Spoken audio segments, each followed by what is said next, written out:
Every day I piss money away. I'm a material slave. Lighting the menorah, spinning the dreidel, eating fried foods. Yep, I'm talking about the Festival of Lights.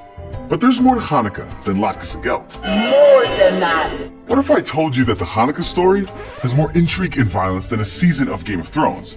Impossible. It's got everything. A ragtag group of rebels and zealots, a mighty empire, a civil war, and a really awful villain. So what's the real story behind Hannika? And why does a 2,000-year-old rebellion still matter to us today? The year was sometime around 200 BCE. The place was the land of Israel, except it wasn't very Jewish at the time. The Holy Land has changed hands once or twice, or 36 times over the years, and at this particular moment, it was in the hands of the Syrian Greek Empire, aka the Seleucids, ruled by Antiochus III. The Seleucids were pretty into Hellenism, Greek culture. You know, muscular, lifelike statues, Greek gymnasiums, Greek temples, Greek philosophy, Greek gods. It was basically a Percy Jackson novel. This is crazy. Hellenism had its upsides. I mean, democracy, the Olympics, a commitment to getting swole. Oh yeah! Plus, the Seleucids really encouraged their subjects to adopt Greek culture. Some Jews gave in, but others were less than thrilled about the whole polytheistic pagan thing. We don't really do that. Despite the disapproval of the anti-Hellenization crowd, life under Antiochus III was more or less peaceful. For an ancient imperialist, the guy was pretty chill. Sure, he showed up and announced that everyone in the land of Israel was now a Seleucid subject. Nice. But like, he didn't kill or banish the Jews, and he didn't interfere with their right to worship as they pleased. As long as he was in charge, Jews and Seleucids were basically cool with one another. But here's the thing about monarchy. It tends to be hereditary, which means that the king isn't always the most qualified guy in the room. Antiochus III might have been great. His kid Antiochus IV? Not so great. Ladies and gentlemen, we have our villain. A paranoid, power-hungry, militaristic schemer. But for all his faults, Antiochus IV was politically savvy enough to exploit a power vacuum when he saw one. The Jewish priests in the Holy Temple had been squabbling for years, creating the perfect conditions for a hostile takeover. In one corner, we have the pious, non-Hellenizing types who care about the letter of Jewish law. In the other corner, we have the guys who care about power and are willing to do anything to get it. Both camps appealed to the Seleucid authorities to take their side, but it was the second camp, the I'll do anything for power guys, who ultimately won. Because they made Antiochus an offer he couldn't resist. I'm talking about bribery. Bribery. Nice. But here's the thing about buying your power. There's always going to be someone who outbids you. And that's exactly what happened. So when a different power-hungry weasel made Antiochus an even better offer, Antiochus accepted. Problem was, the Jews hated the new guy. Why don't you go ahead and go die? He even let Antiochus barge into the temple and cart away its treasures in order to pay for his wars with Egypt. As rumors flew that Antiochus had been killed in battle, the Jewish priests geared up for a coup. They were going to depose the new guy and take back what was theirs. But the rumors of Antiochus' death turned out to be just that, rumors. And when he saw the power struggles between his puppet priests, he assumed, incorrectly, that they were trying to depose him. I know. God, Antiochus, not everything is about you. How dare you? How dare you? And he was so ticked off about this imagined coup that he besieged Jerusalem, massacring tens of thousands of Jews and selling others into slavery. More violence followed, but Antiochus was on a roll. Turns out, he didn't just want to kill Jews, he wanted to kill Judaism. He outlawed Shabbat, Torah study, circumcision, and kosher laws. And then, just to prove he meant business, he turned the Holy Temple into a shrine to Zeus, where he and his men sacrificed pigs, held creepy sex parties, and forced Jews to celebrate pagan holidays. The Jews were horrified, but those who spoke out were tortured and executed. It was time for drastic measures. The leader of the fight was a priest named Mattatyahu ben Yochanan. Yep, a priest, which means that he used to work in the temple and had some very salty words for its new management. Mattatyahu had strict ideas about right and wrong. Right was Judaism. Wrong was, well, everything the Seleucids were doing. So when a Seleucid official commanded him to worship a pagan god, Mattatyahu killed him. And then, for good measure, he he killed a fellow Jew who had obeyed the Seleucid official. Yikes, this is the part they don't tell you about in Hebrew school, the whole Jew-on-Jew violence thing. But this is actually a major part of the Hannika story. It wasn't just a fight between the Jews and their foreign oppressor.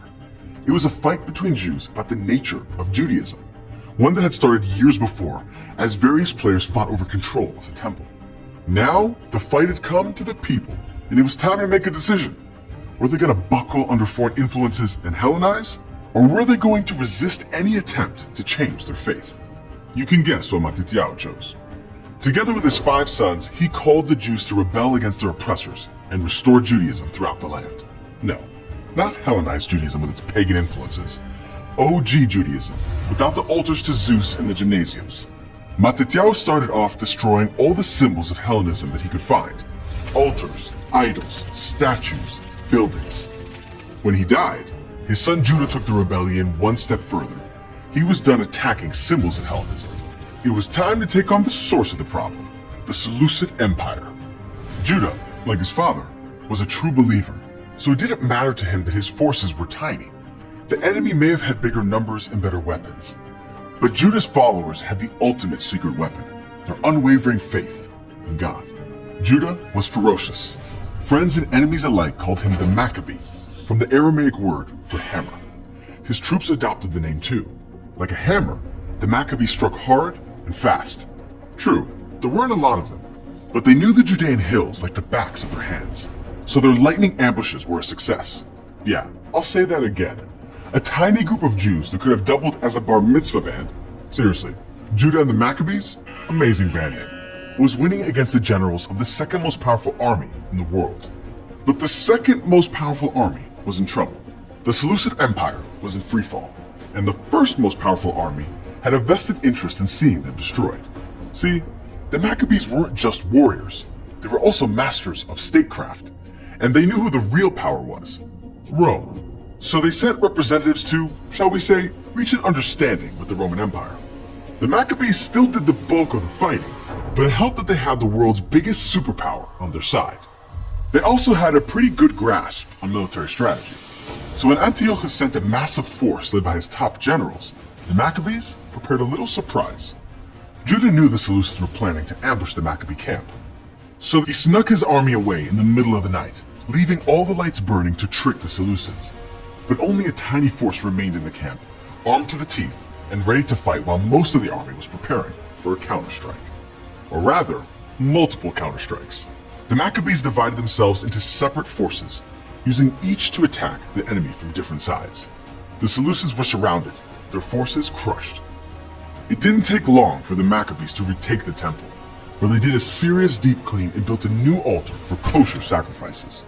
Finally, they lit the famous menorah with the last reserves of olive oil that remained. You know this story. There was so little pure olive oil left that the menorah was only supposed to burn for 1 day. Instead, it burned for 8, giving the Maccabees enough time to make more oil. This is why Hanukkah lasts for 8 days. 8 crazy nights. Why we eat delicious fried foods. It looks like they're deep frying everything. I'll have a Diet Coke, deep fried. Why we light Hanukkah, Absolutely, he'll light it up. our modern tribute to the ancient menorah. So, happy ending. No loose ends, right? Not exactly. Retaking a city is a lot of work.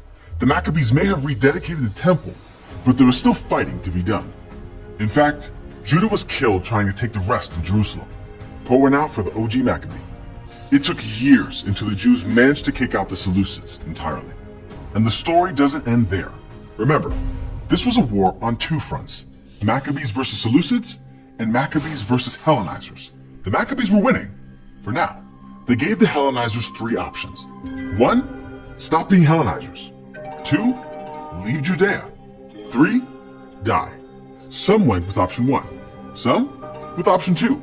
I'm guessing very few chose option 3. The Maccabees won this round, but they didn't exactly get a happy ending. They threw off the Seleucids and established a monarchy, but their reign was marked by constant and intense power struggles. And you know who loves exploiting power struggles? Big empires, like Rome. But that's a story for another time, kids. I think we better stop now. So Hanukkah isn't a simple holiday. It commemorates some pretty tragic stuff. Petty power struggles, religious oppression, civil war, an alliance with a superpower that eventually goes haywire. Now, I'm not trying to be the Grinch, or rather, the Grinch who stole Hannika, because at the end of the day, it's still a celebration of resilience, of beating the odds, of standing up for your beliefs. Throughout our chaotic history, the Jewish people have drawn strength from the story of the mighty warriors who fought to keep their culture alive and won. For what it's worth, I think the Maccabees themselves would have been both amazed and horrified by their legacy. On the one hand, Jews use Maccabee as a synonym for strength, heroism, and bravery. Israeli sports teams are named for the Maccabees, and so are the Jewish Olympics, or Maccabiah Games. And no, the irony of that isn't lost on me. But how would the Maccabees feel if they knew that their holiday has become commercialized in an attempt to compete with Christmas? So while I don't live my life like a religious zealot circa 167 BCE, I do try to spend the 8 days of this holiday celebrating my right to worship freely, as I please, in my own homeland. Considering Jewish history, that's a real miracle.